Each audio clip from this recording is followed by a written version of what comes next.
Hello everyone, నేను మీ Bhargavi. Welcome to Anu Akshu blogs and talks. ఆషాఢ మాసం కదా, మీలో ఎంతమంది గోరింటాకు పెట్టుకున్నారు? నేను నా లాస్ట్ వీడియోలో చూస్తే మీకు అర్థమవుతుంది నేను గోరింటాకు పెట్టుకున్నానని.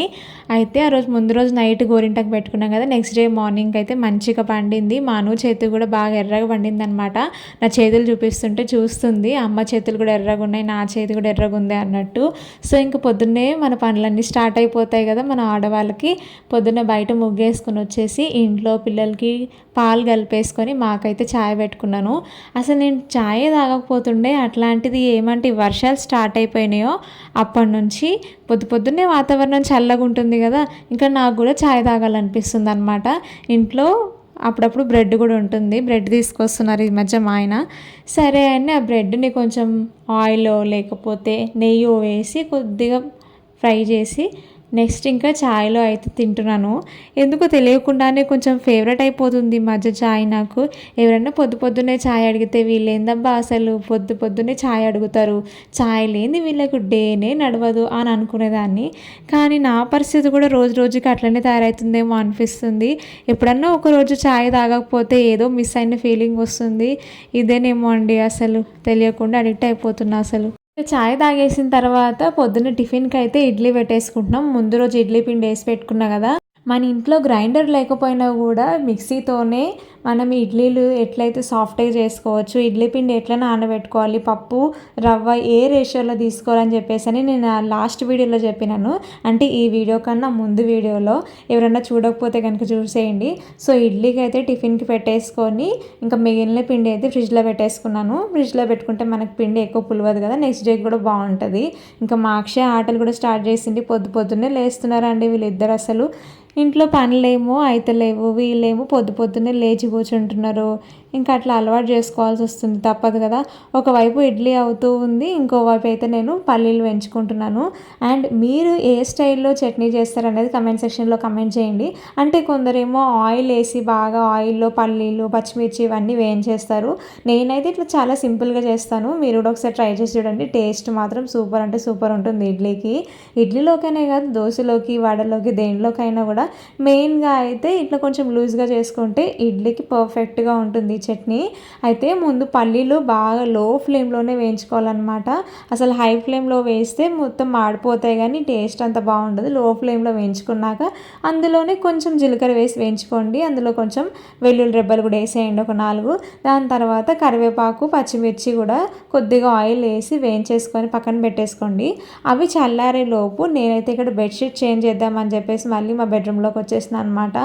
పిల్లలు ఉన్నారు అని అంటే డైలీ ఆరెల్స్ 2 డేస్కి ఒకసారో 3 డేస్కి ఒకసారో వారానికి 2-3 సార్లు అన్నా ఈ బెడ్షీట్స్ మార్చాల్సి వస్తుంది. ఎందుకంటే ఇష్టం వచ్చినట్టు తింటారు, అన్నీ బెడ్ మీద చల్లేస్తారు. మెయిన్గా ఇంకా మా చిన్న పాప అయితే మొత్తం తడిపేస్తూనే ఉంటుంది అనమాట. పొద్దున్న నుంచి సాయంత్రం వరకు ఎన్నిసార్లు తడుపుతుందో తెలియదు.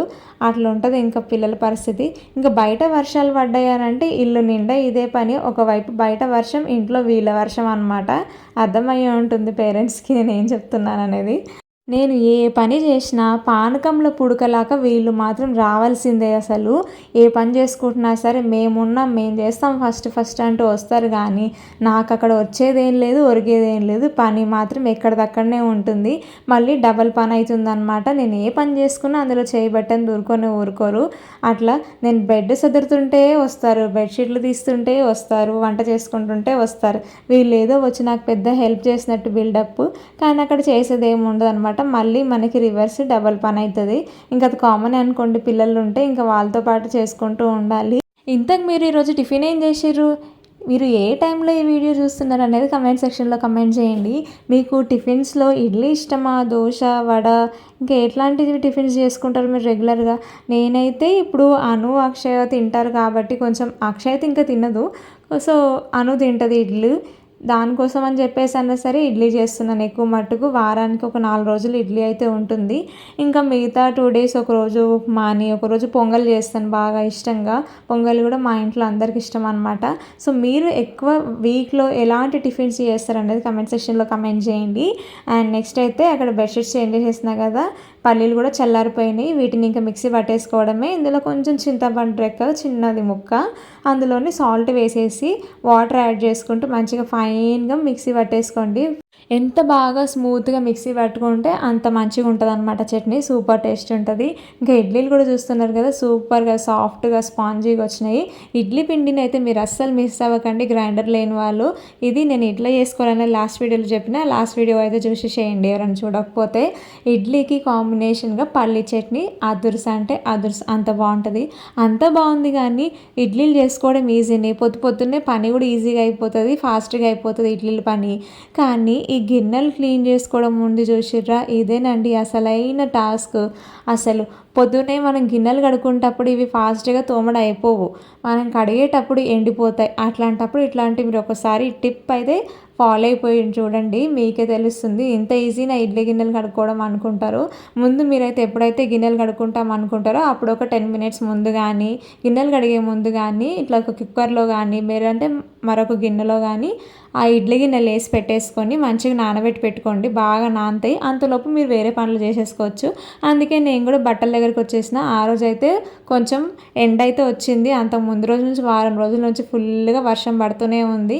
ఇంకా బట్టలు ఎక్కడెక్కడవే ఉన్నాయని చెప్పేసి బట్టలు అయితే వేసేసుకుంటున్నాను వాషింగ్ మిషన్లో బట్టలు వేసి రాగానే నాకు ఇక్కడ గిన్నెలు అయితే కడిగేసుకున్నాను.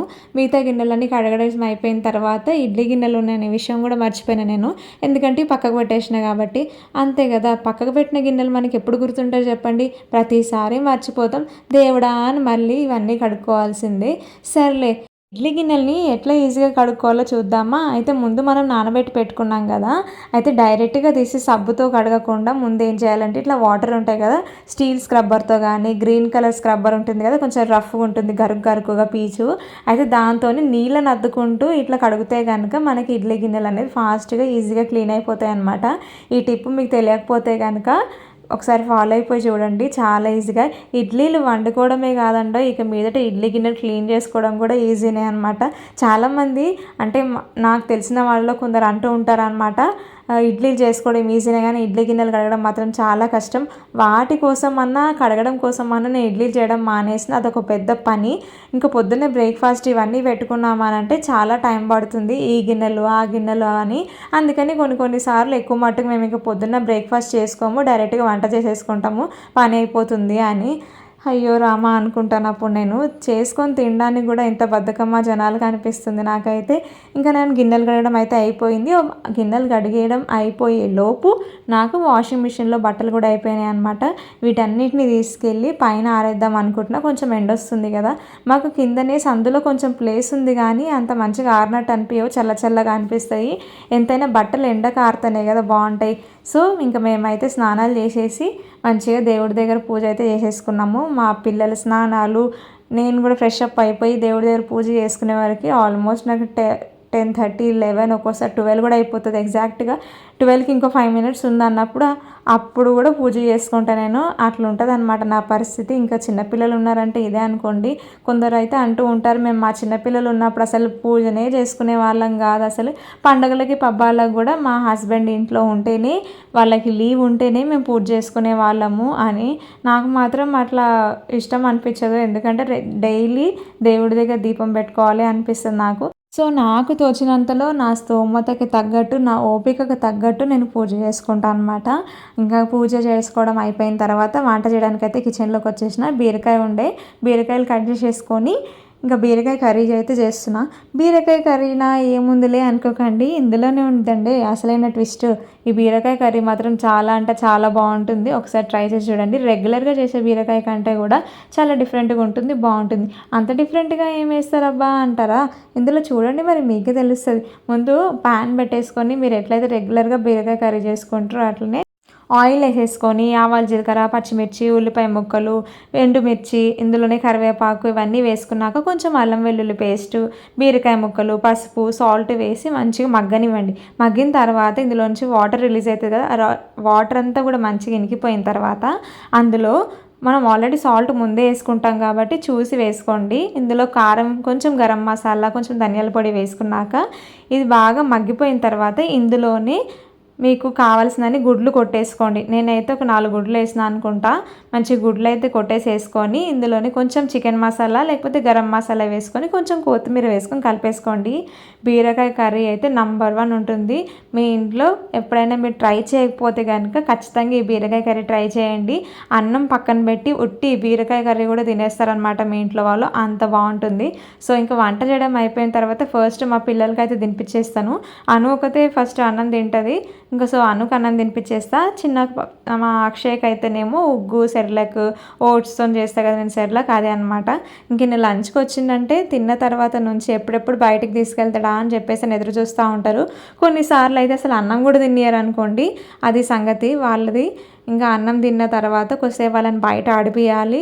ఒక్కోసారి ఎండ ఉంది అంటే కొంచెం పర్వాలేదు, చెప్పిన మాట వింటారు, ఇంట్లోకి వస్తారు.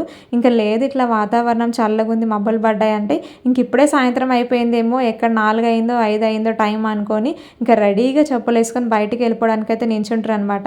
పొద్దున కొంచెం ఎండ వచ్చినట్టు అనిపించింది కదా, సాయంత్రం అయ్యేసరికి మళ్ళీ వాన ముంచుకొచ్చినట్టు అనిపిస్తుంది. నల్లగా అయిపోయింది అనమాట మబ్బులు మొత్తం. ఇంకా సరే వర్షం పడేటట్టుందని చెప్పేసి బట్టలన్నీ తెచ్చేసుకున్నాను పైన బిల్డింగ్ పైన నుంచి. ఇంకా మా అను అక్షయ్ వాళ్ళ డాడీ అంటే మా ఆయన షాప్కి వెళ్ళడానికి రెడీ అయ్యారు అనమాట. రోజు నాకు ఇదే పని, పెద్ద తలనొప్పి అయిపోతుంది నాకు వీళ్ళతోని. ఇంక వీళ్ళిద్దరిని పట్టుకోవాలి నేను, ఆయననేమో తప్పించుకొని వెళ్ళిపోవాలన్నమాట. వీళ్ళని ఎట్లా చేస్తే తప్పించుకుంటాడా అని చెప్పి ఆలోచిస్తాము. ఒక్కోసారి సందులోకి తీసుకెళ్తా బట్టలు తీసుకొద్దామని, లేదంటే వీళ్ళిద్దరిని ఇట్లా కిచెన్లో కూర్చోబెట్టుకొని ఆడించడం అనమాట. ఇదే సరిపోతుంది నాకు సాయంత్రం అయిందంటే.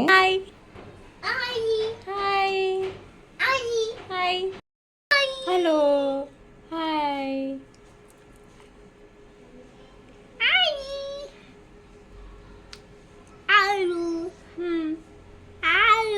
Hello hi.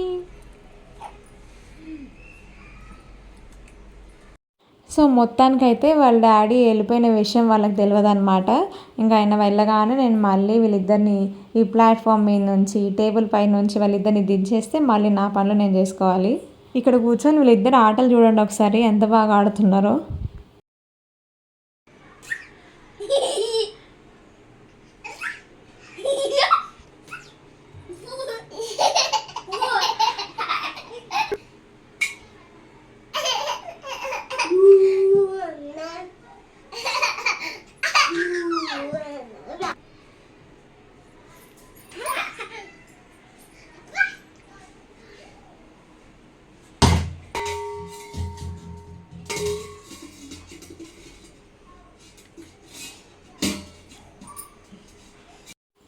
ఇంకా నేను తలకైతే ఆయిల్ పెట్టుకుందామని చెప్పేసి అని కొంచెం ఆయిల్ అయితే వేడి చేసుకున్నాను. ఆ రోజు థర్స్డే అనమాట, ఈ వీడియో లాస్ట్ థర్స్డేది. ఇంకా హెయిర్కి ఎవ్రీ 2 డేస్కి ఒకసారైనా ఖచ్చితంగా ఆయిల్ అప్లై చేసుకోవాలి. వీక్లీ మీరు ఎప్పుడైనా వన్స్ కానీ ట్వైస్ కానీ హెడ్ బాత్ చేస్తే వీలైతే అదే రోజు నైట్ అప్లై చేసుకోండి తలకి ఆయిల్, లేదంటే నెక్స్ట్ డే మాత్రం అప్లై చేసుకోవాలి. నాకైతే కొన్నిసార్లు మర్చిపోయినా అంటే నాకు అసలు జుట్టు అనేది ఒకటి ఉంది అనే విషయం కూడా మర్చిపోతున్నాయి పిల్లల విషయంలో పడి. ఎందుకంటే ఇంట్లో పని అట్లాంటిది, మరి మధ్యలో ఈ వీడియో ఎడిటింగ్ ఇవన్నీ కూడా అసలు టైం దొరకట్లేదు జుట్టు గురించి కానీ స్కిన్ గురించి కానీ కేర్ తీసుకోవడానికి. ఇంకా ఎట్లాగో హెయిర్ ఆయిల్ ఉంది కదా నేను ప్రిపేర్ చేసుకున్నది, ఆ హెయిర్ ఆయిల్ అయితే పెట్టేసుకుంటున్నాను అనమాట. మీలో ఎవరికైనా హెయిర్ ఆయిల్ వీడియో చూడాలి అనుకుంటే కనుక మందారం పువ్వులతో హెయిర్ ఆయిల్ అనే వీడియో మన ఛానల్లో ఆల్రెడీ ఉంది, ఎవరైనా చూడకపోతే కనుక చూసేయండి. హెయిర్ ఫాల్ ఉన్న వాళ్ళకైతే చాలా బాగా పనిచేస్తుంది అనమాట. సో థర్స్డే అని చెప్పాను కదా, నేను ఎవ్రీ థర్స్డే ఇంకా మండే అయితే ఇల్లు క్లీన్ చేసుకుంటాను. అంటే కంప్లీట్గా ఇట్లా మాప్ పెట్టుకుంటా, తడిగుడ్డ పెట్టడం, లేకపోతే ఇట్లా మాప్ అంటాం కదా మనం, ఇల్లు తుడుచుకోవడము. సో ఇల్లు తుడిచేటప్పుడు ఏం చేస్తానంటే బకెట్ నీళ్ళలో ఫుల్గా వాటర్ తీసుకొని అందులో కొంచెం గుప్పెడు అంటే మన చేయి పిడికి నిండా కొంచెం కల్లుప్పు వేస్తాను అనమాట, దొడ్డుప్పు. అందులోనే కొంచెం పసుపు వేస్తాను ఆ నీళ్ళలోనే. అట్లనే ఒక కట్ చేసిన నిమ్మకాయే. అంటే ఇవన్నీ ఎందుకు వేసారు, ఏమైనా షర్బత్ చేస్తున్నావా బకెట్ నిండా అని మీరు అనుకోకండి. ఎందుకంటే ఈ దొడ్డుప్పు కానీ నిమ్మకాయ కానీ పసుపు కానీ వేసి మనం ఇల్లంతా క్లీన్ చేసుకుంటే ఏమైనా నెగిటివ్ ఎనర్జీ ఉంటే పోతుంది అనమాట. సో అట్లా నాకు అలవాటు అయిపోయింది. ఎవ్రీ మండే అండ్ థర్స్డే మాత్రమే ఇట్లా చేయాలి. మిగతా రోజుల్లో మాత్రం నార్మల్గా మీరు ఎప్పుడైనా తుడవాలి అనుకుంటే జస్ట్ వాటర్తో మాత్రమే తుడవండి, కానీ మిగతా రోజుల్లో మాత్రం సాల్ట్ పసుపు నిమ్మకాయ వేసి మాత్రం తుడవకండి. ఇది just Monday and Thursday Thursday మాత్రమే తుడవాలన్నమాట. సో ఇంకా సాయంత్రం అయితే చేసేసుకుంటాను. ఇట్లా ఇల్లు ఊడ్చి తుడిచేసిన తర్వాత మళ్ళీ ఇంకా కిచెన్లోకి వచ్చేసి వంట పని అయితే స్టార్ట్ చేసుకున్నాను. ఫస్ట్ రైస్ పెట్టేసుకున్నా కుక్కర్లో. నెక్స్ట్ వచ్చేసి చపాతీ కోసం అని చెప్పి పిండి నానబెట్టి పెట్టుకుంటున్నాను. చపాతీ సాఫ్ట్గా మంచిగా రావాలి అని అంటే పిండి కలిపేటప్పుడే ఉంటుంది. మొత్తం పిండి కలుపుకుంటప్పుడు కొంచెం మనం సాల్ట్ వేసుకుంటాం కదా, అప్పుడు ఒక 2 చుక్కలు ఆయిల్ వేసుకొని నీళ్ళని కొంచెం కొంచెంగా యాడ్ చేసుకుంటూ మనకి ఎంత పడతాయి నీళ్ళు అని చెప్పేసి అని పిండి బాగా కలుపుతూ పిండిని అయితే కలుపుకోవాలన్నమాట.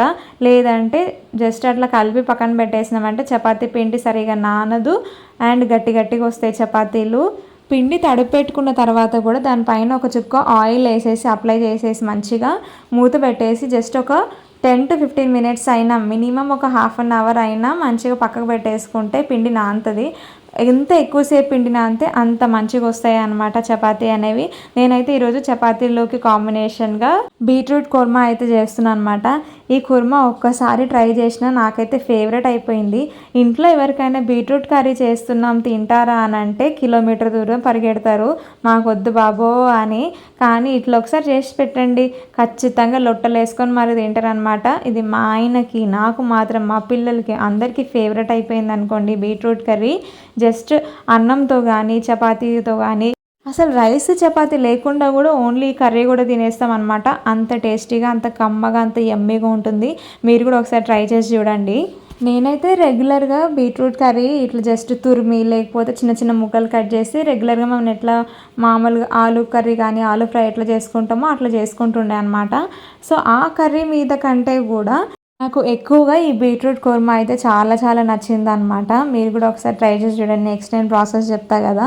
అయితే ఈ కర్రీ నేను ఎక్కడ నేర్చుకుంటున్నాను అనుకుంటున్నారు? నాకు జనరల్గా చెప్పాలి అని అంటే నిజానికి వంటలు చేయడం అన్నా, వంటలు కొత్త కొత్తవి నేర్చుకోవడం అన్నా, కొత్తవి ట్రై చేయడం అన్నా చాలా అంటే చాలా ఇష్టం. అసలు ముందు నుంచి అయినా కూడా రెగ్యులర్గా వండే కర్రీస్ కంటే కూడా ఏదైనా కొత్త రెసిపీ నేర్చుకోవాలి, కొత్తది ట్రై చేయాలి అని చెప్పి చాలా క్యూరియాసిటీ. ఈవెన్ కాలేజ్లో ఉన్నప్పుడు కూడా నేను డిఫరెంట్ కర్రీస్, రెసిపీస్ అన్నీ ట్రై చేసుకొని వెళ్ళేదాన్ని మా కాలేజ్కి, మా ఫ్రెండ్స్ అందరికీ కూడా. ఈవెన్ స్కూల్లో ఉన్నప్పుడు కూడా నా ఓన్గా నేనే కుక్ చేసుకొని వంట తీసుకొని బాక్స్ కట్టుకొని స్కూల్కి వెళ్తుండే అనమాట. అంత ఇష్టం నాకు కుకింగ్ అంటే. ఎవరైనా చుట్టాలు వచ్చిరంటే కూడా డిఫరెంట్గా రెసిపీస్ అన్నీ నాకు వచ్చినవి ఇంకా నేర్చుకొని నేను ఎప్పుడన్నా కొత్తగా ట్రై చేసి సక్సెస్ అయినవి అట్లాంటివన్నీ చేసేదాన్ని. ఇంకా అట్లా ఉంటుంది కదా, ఒక్కొక్కరికి ఒక్కొక్క ప్యాషన్ అనేది. మీలో ఎంతమందికి ఇట్లా మంచిగా కుకింగ్ చేయడం అంటే ఇష్టం అనేది కమెంట్ సెక్షన్లో కమెంట్ చేయండి. బీట్రూట్ అయితే కట్ చేసుకొని పెట్టుకున్నా కదా, ఇంకా నెక్స్ట్ అయితే కర్రీ చేసేసుకుంటున్నా. మంచిగా ఒక కడాయిలో ఆయిల్ వేసుకొని బాగా హీట్ అయిన తర్వాత అందులో ఆవాలు, జీలకర్ర, శనగపప్పు, మినపప్పు కొంచెం ఎక్కువ వేసుకుంటాను అనమాట పోపు. వేసుకున్న తర్వాత ఇందులోనే పచ్చిమిర్చి ముక్కలు, ఉల్లిగడ్డ ముక్కలు, కరివేపాకు వేసుకోండి. ఇవి బాగా లో ఫ్లేమ్లోనే మంచిగా వేయించుకోండి. వీలైతే అల్లం వెల్లుల్లి పేస్ట్ వేసుకోండి, లేకపోతే అల్లం ముక్కలు వేసినా కూడా టేస్ట్ అయితే చాలా అంటే చాలా బాగుంటుంది. మీ ఇంట్లో వాళ్ళకి ఈ కర్రీ మీరు ఒకసారి చేసి పెట్టండి. వాళ్ళు మాత్రం అసలు ఎక్కడ నేర్చుకున్నావు నువ్వు, ఇంత బాగుంది రెసిపీ అని చెప్పేసి అని ఉట్టి కూరనే తినేస్తారనమాట, అంత బాగుంటుంది. ఇంకా అల్లం, పచ్చిమిర్చి, ఉల్లిపాయ ముక్కలు ఇవన్నీ బాగా వేగిన తర్వాత కొంచెం పసుపు వేసేసుకోండి. ఇందులోనే మనం కట్ చేసి పెట్టుకున్న బీట్రూట్ ముక్కలు వేసేసుకొని సాల్ట్ వేసి మంచిగా కలిపి మూత పెట్టేసుకోండి అనమాట. ఇదంతా కూడా లో ఫ్లేమ్లో అంటే మీడియం ఫ్లేమ్లోనే జరగాలి. మొత్తం మీడియం ఫ్లేమ్లో మెల్లిమెల్లిగా కలుపుకుంటూ మధ్యలో ఉడికించుకుంటే మంచిగా నీరంతా ఎగిరిపోతుంది అనమాట. కొంచెం వాటర్ యాడ్ చేసుకోండి ఇందులో. మీరు వాటర్ యాడ్ చేసుకొని ఉడికించుకుంటే కనుక మంచి ముక్క అనేది బాగా మెత్తబడుతుంది. ఇందులోనే కారం వేసుకోండి. సాల్ట్ మనం ఆల్రెడీ ముందు వేసినాం కాబట్టి మళ్ళీ గబుక్కున మర్చిపోయి చూడకుండా వేసేసుకున్నారంటే సాల్ట్ ఎక్కువైపోతుంది. చూసి వేసుకోండి సాల్ట్. కారం వేసిన తర్వాత కొన్ని నీళ్ళు పోసి ఒక గ్లాసు బాగా ఉడకబెట్టుకోండి. ఉడికిన తర్వాత ముక్క మంచిగా ఉడికిందా లేదని చెప్పి చూసుకొని కొంచెం సాఫ్ట్ అయిపోతాయి వెంటనే. ఆల్రెడీ మనం ఆయిల్లోనే చాలాసేపు ఎక్కువ ఉడికించినాం కాబట్టి ఇంక ఇందులోనే కొత్తిమీర కూడా వేసేసి మంచిగా కలిపేసి స్టవ్ ఆఫ్ చేసేయండి. స్టవ్ ఆన్లో ఉన్నప్పుడు వేస్తే ఏంటంటే వేడికి పెరుగు అనేది బాగా విరిగిపోయినట్టుగా తడకలాగా అవుతుందన్నమాట, బాగుంటుంది అంతగా. సో స్టవ్ ఆపేసుకున్న తర్వాత మంచిగా చిలికిన పెరుగుని, కమ్మటి పెరుగుని కానీ లేకపోతే కొంచెం పుల్లగా ఉన్నా పర్వాలేదు, పెరుగుని కనుక వేసేసుకొని మంచిగా మిక్స్ చేసుకుంటే మనకి బీట్రూట్ కుర్మా అయితే రెడీ అనమాట. ఎంత బాగుంటుందంటే ఈ కర్రీ రైస్లో కానీ, చపాతీలో కానీ, పుల్కాలో కానీ ఎందులోకైనా పర్ఫెక్ట్గా సెట్ అయిపోతుంది. అండ్ నా కర్రీ అయితే చేయడం అయిపోయింది కదా. నెక్స్ట్ అయితే నేను చపాతీ చేసుకుంటున్నాను అనమాట. చపాతీ పిండి బాగా నానితేనే మంచిగా వస్తాయి చపాతీలు. ఇంకా సింగిల్ లేయర్లో పెట్టుకున్నా కూడా చపాతీలు బాగా పొంగుతాయి. లేదంటే 3 లేయర్స్ కూడా పెట్టి చేసుకోవచ్చు అనమాట. అది ఎప్పుడైనా నేను 3 లేయర్స్ పెట్టి ఎట్లా చేయాలి చపాతీలు సాఫ్ట్గా రావడానికి, ఎంతసేపు అయినా చల్లగైన తర్వాత కూడా లేయర్స్గా ఉండాలి అని చెప్పేసి అని ఎప్పుడైనా నెక్స్ట్ వీడియోలో నేను కంప్లీట్గా డీటెయిల్గా చేస్తాను చపాతీ ఎట్లా చేయాలని చెప్పేసి అని, పిండి తడపడం నుంచి ఫుల్ చపాతీ వీడియో అనమాట. అండ్ చపాతీలు చేసేసుకున్న తర్వాత మెయిన్ ఇక్కడే ఉంటుంది, సగం ట్రిక్ అంతా పిండి తడపడంలో ఉంటుంది. చపాతీలు మంచిగా రావాలంటే పిండి తడిపేటప్పుడే మంచిగా ఒళ్ళు దగ్గర పెట్టుకొని మంచిగా తడపాలి. దాని తర్వాత చేసేటప్పుడు మంచిగా చేసుకున్న తర్వాత మరీ సన్నగా అయితే గట్టిగా వస్తాయన్నమాట చపాతీలు, మరీ లావు అయితే మరీ లావుగా కొంచెం పిండి పిండిగా వస్తాయన్నమాట. అట్లా కాకుండా మీడియంగా చేసుకోండి. నెక్స్ట్ చపాతీ కాల్చేటప్పుడు కూడా ఏం చేయాలంటే ఫస్ట్ పెంక పెట్టుకుంటాం కదా, అంటే ప్యాన్ అది బాగా హీట్ అవ్వాలి. హీట్ అయిన తర్వాత చపాతీ మనం ఏదైతే చేసుకుంటామో అది వేసేసుకొని ఇటొక సెకండ్ అటొక సెకండ్ తిప్పుతూ జస్ట్ తిప్పేసుకోవాలన్నమాట. ముందు ఆయిల్ వేసి ఆమ్లెట్ వేసినట్టుగా వేయొద్దు. ముందు చపాతీ వేసిన తర్వాత రెండు వైపులా తిప్పిన తర్వాత ఆయిల్ లైట్గా వేసుకొని రెండు వైపులా కూడా ఇట్లా ఒత్తి పెట్టినట్టుగా ఆయిల్ వేసుకొని మంచిగా రెండు వైపులా కూడా మంచిగా కాల్చుకోవాలన్నమాట. ఈ కాల్చేటప్పుడు కూడా ఫ్లేమ్ అంటే మంట మాత్రం నిద్రపోతున్నట్టు చిన్నగా మాత్రం అస్సలు పెట్టకండి, గ్యాస్ అయిపోతుందేమో అన్నట్టు. కొందరు చపాతీ చేస్తే నాకు అంత విసుగు వస్తుంది అనమాట, వాళ్ళని చూస్తే ఎంత కోపం వస్తుంది. చపాతీ ఇట్లా చేస్తే అసలు ఎట్లా తినాలి అని చెప్పేసి అని అంత గట్టిగా అయిపోతే చేసిన తర్వాత. సో ముందేం చేయాలంటే ప్యాన్ మంచిగా హీట్ అవ్వాలని చెప్పినా కదా, మంట కూడా హై ఫ్లేమ్లోనే ఉండాలి. చపాతీ వేసిన తర్వాత ఫుల్గానే ఉండాలి. వేసేసి అటు ఇటు తిప్పుతూ మంచిగా ఇట్లా ప్రెస్ చేసుకుంటూ వస్తే కనుక చపాతీలు అనేవి సాఫ్ట్గా స్పాంజీ లాగా మంచిగా వస్తాయి అన్నమాట. మంచిగా పొంగుతాయి కూడా చపాతీ. ఎంతసేపు అయినా చల్లారిన తర్వాత కూడా గట్టిగా అవ్వకుండా ఉంటాయి. ఇట్లా ట్రై చేసి చూడండి. హై ఫ్లేమ్లో చేస్తే చపాతీ మంచిగా వస్తాయి. ఎప్పుడైనా లో ఫ్లేమ్లో పెట్టుకొని చేసినామంటే అవి కట్టెలాగా అంటే గట్టిగా అయిపోతాయి అన్నమాట. ఇంకా నార పడ్డట్టు అయితే తినడానికి అంత బాగుండదు. చపాతీ ఎప్పుడైనా సరే లో ఫ్లేమ్లో కాకుండా హై ఫ్లేమ్లో పెట్టి చేసి చూడండి, చాలా బాగుంటాయి. నెక్స్ట్ టైం మీకు ఎవరికైనా తెలియకపోతే కనుక ఇట్లా ట్రై చేసి చూడండి. అండ్ వీడియో మీరు చూస్తున్నారు కదా, ఇంతసేపు చూస్తున్నారంటేనే ఏదైనా కొంచెమైనా ఇన్ఫర్మేటివ్గా అనిపిస్తేనే చూస్తారు. సో ఈ వీడియో చూస్తున్నంతసేపు మీకు తెలియని విషయం ఏదైనా తెలుసుకుందాం అనిపించినా, ఏదైనా పాయింట్ ఒకటి కొత్తది మాకు తెలిసింది ఈరోజు అనుకున్నా, లేదు అని అంటే ఇదిగో ఈ బీట్రూట్ కర్రీయో లేదంటే ఈరోజు మధ్యాహ్నం చేసుకున్న బీరకాయ ఎగ్ కర్రీయో మీకు కొత్తగా ఉంది, మేము ఇప్పుడే నేర్చుకున్నాం ఈ కర్రీ అనుకుంటే కనుక వెంటనే ఛానల్ని సబ్స్క్రైబ్ చేయండి. ఇలాంటి మరెన్నో రెసిపీస్ మీరు మన ఛానల్లో చూడొచ్చు. ఆల్రెడీ నేను చెప్పాను కదా నాకు కొంచెం వంటలంటే పిచ్చని. ఆల్మోస్ట్ మీకు ఎక్కువ వంటలు మంచి మంచి వంటలు ఉన్న వీడియోస్తోనే మేము ముందుకు వస్తాను అనుకోండి. వాటితో పాటు మరికొన్ని టిప్స్ కూడా ఉంటాయి, ఇట్లా డైలీ వ్లాగ్స్ ఉంటాయి అన్నమాట. సో ఇంకా నైట్ అయితే తినేసిన తర్వాత మా పిల్లలు అయితే పడుకున్నారు. ఇంకా నైట్ గిన్నెలు కడుక్కోవడం అనేది కూడా చాలా ఇంపార్టెంట్. ఎందుకంటే పొద్దున్న లేచేసరికి గిన్నెలు లేకపోతే మనసు ప్రశాంతంగా ఉంటుంది అనుకోండి, సగం పని అయిపోయిన ఫీలింగ్ ఉంటుంది. ఇంకా నైట్ అందరు తిన్న తర్వాత మా హస్బెండ్ కూడా వచ్చేసి తిన్నాక గిన్నెలన్నీ కడిగేసుకున్నాను. చూసిర్రా ఎంత నీట్గా అయిపోయిందో ఇల్లంతా. సో ఇదన్నమాట ఈరోజు వ్లాగ్. మీకు ఎట్లా అనిపించింది అనేది కమెంట్ సెక్షన్లో కమెంట్ చేయండి. మీరు మీ డే కూడా ఇట్లానే ఉంటుంది అనేది కూడా కమెంట్ సెక్షన్లో కమెంట్ చేయడం అస్సలు మర్చిపోకండి. మరో వీడియోతో మిమ్మల్ని మళ్ళీ కలుస్తాను. Bye bye, take care, thanks for watching.